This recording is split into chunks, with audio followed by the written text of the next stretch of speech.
Welcome to Burlap Teachers. Enjoy the video. In this video, I will explain how to use your Bubble Box portable air pump. First, ensure your pump is fully charged, which typically takes about 3 to 4 hours for a complete charge. Next, connect the air stone to one end of the air tubing, then firmly attach the other end of the tubing to the pump's air outlet.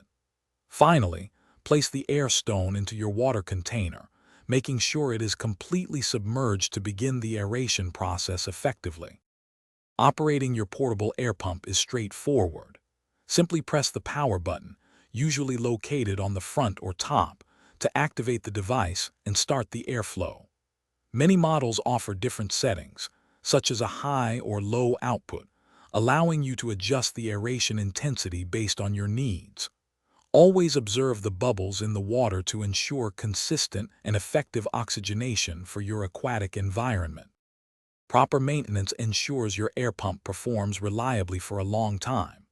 Regularly clean the air stone by soaking it in a mild vinegar solution to remove mineral deposits, which can impede airflow. Also, periodically check the air tubing for any kinks, cracks, or blockages that might reduce efficiency. When storing, always keep your pump in a dry, cool environment, away from direct sunlight or extreme temperatures, to protect its internal components. To get the best performance from your portable air pump, always start with a fully charged battery or fresh batteries for maximum run time, often up to 24 hours on a single charge. It is crucial to position the pump above the water level to prevent any water from siphoning back into the unit, which could cause damage. For extra security, consider installing a check valve in the air tubing.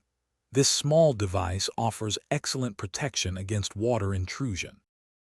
Thanks for watching. Consider subscribing if this video helped you.